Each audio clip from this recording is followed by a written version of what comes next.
Bonjour. Dans la précédente vidéo, nous avons vu les variables et les types de variables.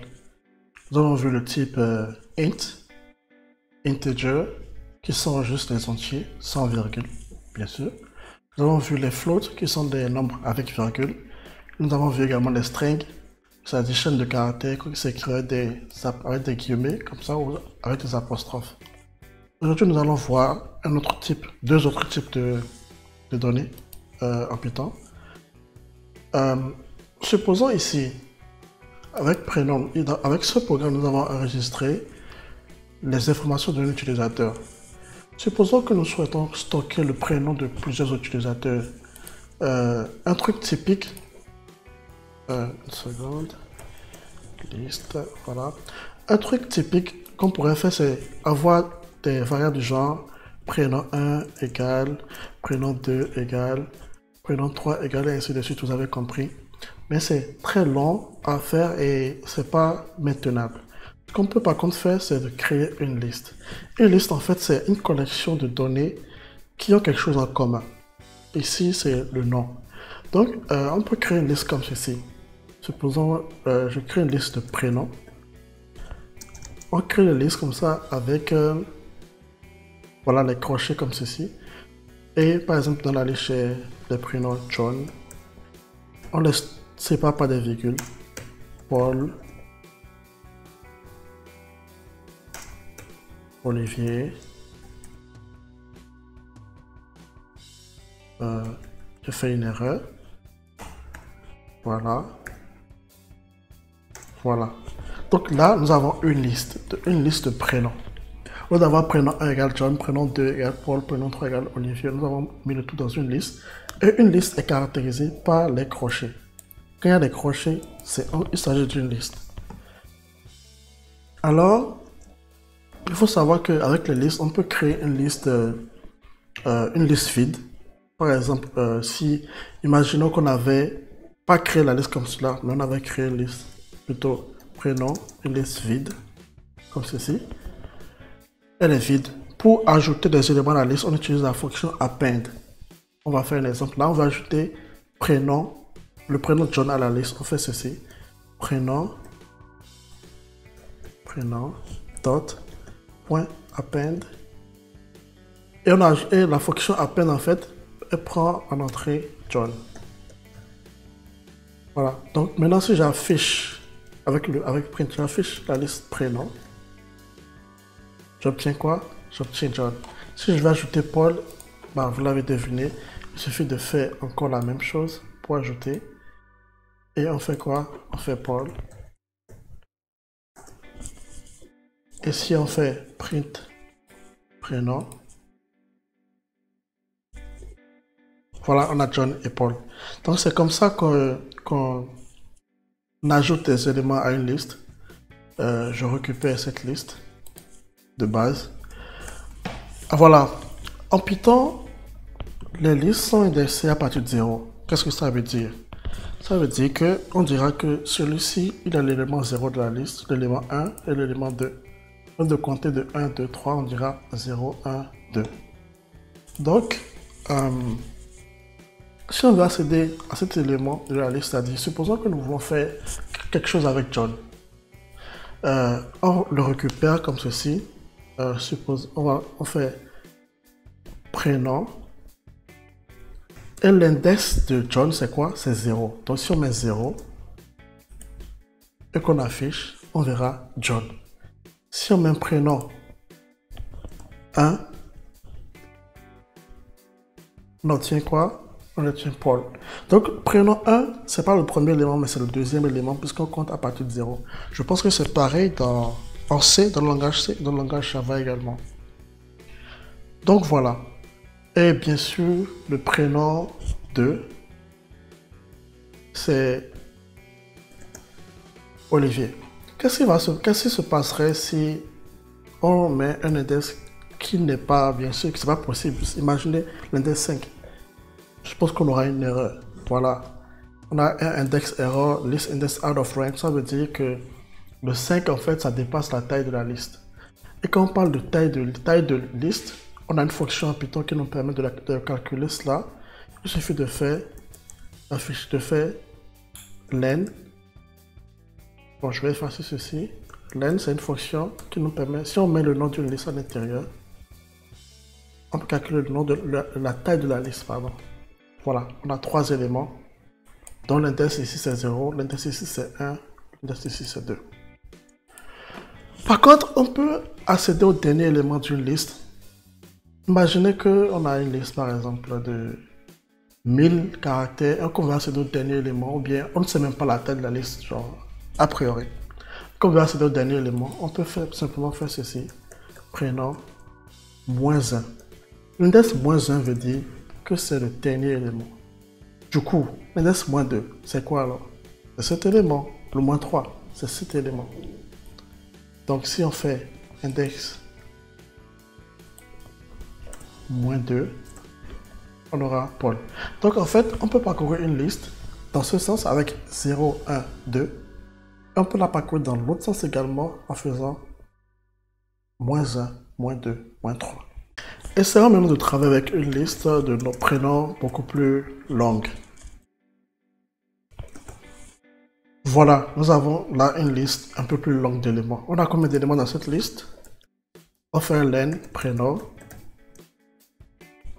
Voilà, on a 9 éléments dans la liste. Ok. Supposons que je veux afficher ces 3 éléments-là. Ces 3 éléments. L'index, c'est quoi ici? C'est 0, c'est 1 et c'est 2. Pour afficher ces 3 éléments, je fais... C'est-à-dire, on veut afficher une partie d'une liste. Voici comment ça se fait. Je fais prénom, crochet, de 0 à 3. John, Paul, Olivier. Ok. Ici, il y a un problème qui se pose. Vous allez remarquer, on a mis de 0. Le 2 points représente A. Donc 0 à 3. Mais là, on a 0, 1, 2, pas 3. Donc là, il faut comprendre que quand on veut afficher un subset d'une liste, c'est-à-dire une partie d'une liste, ce qui est de ce côté, c'est l'élément, il est inclus, mais ce qui est de ce côté n'est pas inclus. Donc en fait, en faisant 0 à 3, en fait, on affiche juste en fait de 0 à 3 moins 1. Donc 0, 1, 2. J'espère que c'est clair. On va faire un petit exercice pour que vous compreniez. On va afficher ces 2 éléments-là, Mac et Pierre. Mac et Pierre, c'est 0, 1, 2, c'est 3 et 4. Donc pour afficher Mac et Pierre, on fait 3 à 5. Donc si je fais prénom,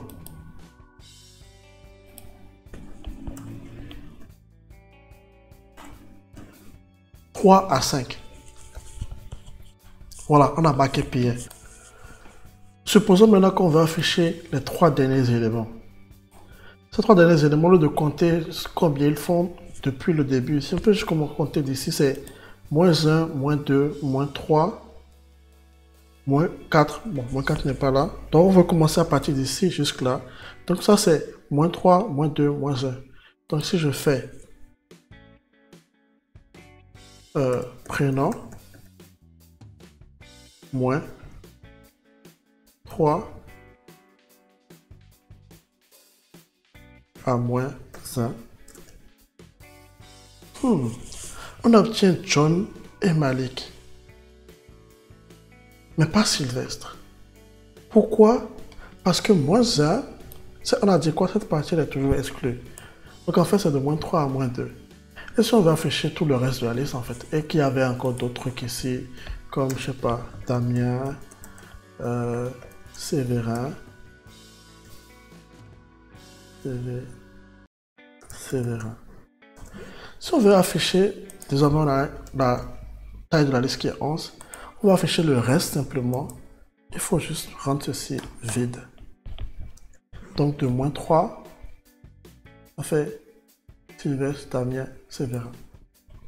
J'espère que vous avez compris cette manière de sélectionner un subset, c'est-à-dire une partie d'une liste. On fait un petit récap. Voilà, pour déclarer une liste, c'est avec des crochets. Et on met les éléments qui sont séparés par une virgule. Vous avez vu que pour avoir la taille d'une liste, il suffit juste de mettre le nom de la liste dans la fonction len qui donne la taille de la liste. Pour afficher un élément de la liste, il faut prendre son index qui commence de 0, on commence à 0 dans ce sens, ou on commence à -1 dans l'autre sens. Quand on veut sélectionner une partie d'une liste, on prend l'index du premier élément et l'index du dernier élément plus 1. Donc, John à Mac, ça fait quoi? Ça fait prénom 0 à 3 plus 1, ça fait 4. Donc 0 à 4. Si on veut afficher, on peut également enlever, afficher jusqu'à, c'est-à-dire on met rien de l'autre côté et on met 6. Donc ça va nous afficher alors là les 6 premiers éléments, c'est-à-dire les éléments avec les index 0, 1, 2, 3, 4, 5. Voilà, 0, 1, 2, 3, 4, 5. Voilà. Donc on a les 6 éléments. Par contre, ce qu'on peut faire, c'est quoi? On peut faire aussi quelque chose d'autre, c'est de sauter. On peut faire un saut d'éléments. Je vous montre un exemple et je vous explique ce que ça fait. Supposons que je vais afficher tous les éléments de notre... non, je vais faire un truc plus simple. Prénom de 0 à 6 et je veux chaque deuxième élément. Voilà. Donc ici on a quoi? On a John, on a Olivier, on a Pierre. Donc comment on doit expliquer ceci? Le 2 c'est le pas. Par défaut en fait, quand on ne met pas cette partie, par défaut c'est 1. Donc il prend chaque élément qui suit. Et là, il prend le deuxième élément qui suit. Donc après John, c'est Olivier directement. Donc ici, quand on doit le lire littéralement, on dira que on veut de 0 à 6, ça fait 0, index 0 à index 5, mais chaque deuxième élément. C'est pour ça qu'on a cela. Si on enlève tout ceci, on enlève ceci, ça veut dire qu'on veut tous les éléments de la liste, mais chaque deuxième élément. John, Olivier, Pierre, Jordan, Sylvestre, et c'est vrai. Voilà. On peut supprimer des éléments d'une liste comme ceci. On peut, avec del, avec l'index, on veut supprimer par exemple Pierre. Pierre c'est prénom. Avec l'index de Pierre c'est quoi? 0, 1, 2, 3, 4. Donc l'index 4. 4. Si on affiche prénom, on ne verra pas Pierre. Ah ben attends. On va faire, si on affiche prénom comme ceci,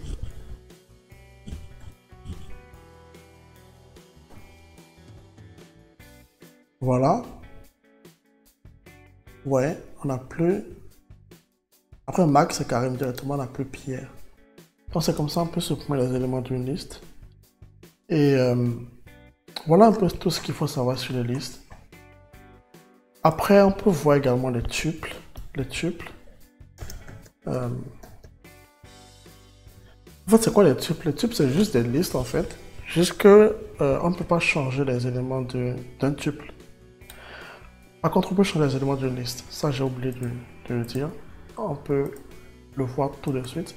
En fait, ici, deuxième prénom, c'est Paul. Là, on veut le changer, en fait, en prénom, je sais pas, Ali. Il suffit de faire prénom. Quel index, déjà? C'est l'index 1. Égale Ali. Et si on fait un print,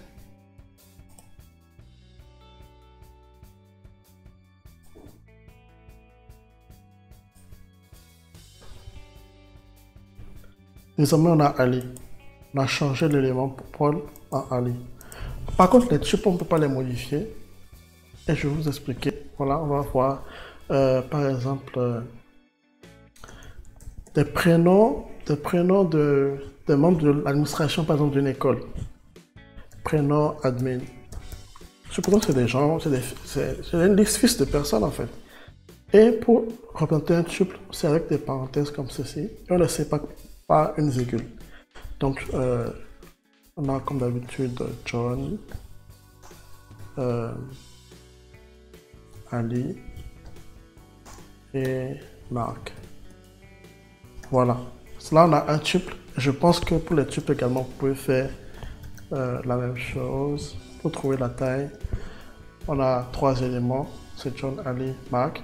On peut, tout ce qu'on fait avec les listes, on peut le faire avec les tuples, sauf qu'on ne peut pas modifier les éléments d'un tuple. C'est-à-dire, si je fais prénom admin, je veux changer l'élément Ali, c'est-à-dire l'élément 1. Je veux le changer en Paul, ce qu'on avait avant. Je mets Paul. Voilà, j'aurai une erreur. Pourquoi? Parce qu'on ne modifie pas une liste. Donc voilà un peu pour cette vidéo. Nous avons vu aujourd'hui les listes. Nous avons vu que les listes peuvent être utilisées pour stocker plusieurs informations qui sont liées. Et on peut sélectionner une partie d'une liste. On peut sélectionner un élément d'une liste. On peut calculer la taille d'une liste. On peut sélectionner chaque deuxième élément, troisième élément d'une liste, quatrième élément si vous voulez d'une liste. On a vu les tuples également qui sont juste comme les listes, juste qu'on ne peut pas modifier les tuples. À quoi peuvent servir des tuples par exemple? Des éléments qui ne changent pas en fait. C'est-à-dire par exemple, si je veux stocker les mois de l'année, c'est des éléments qui ne changent pas. Donc je peux juste avoir là janvier, février. C'est des éléments qui vont pas changer, donc je les garde comme cela. Donc voilà pour cette vidéo. Dans la prochaine vidéo, nous allons voir un autre type de données en Python qui sont les dictionnaires. Merci.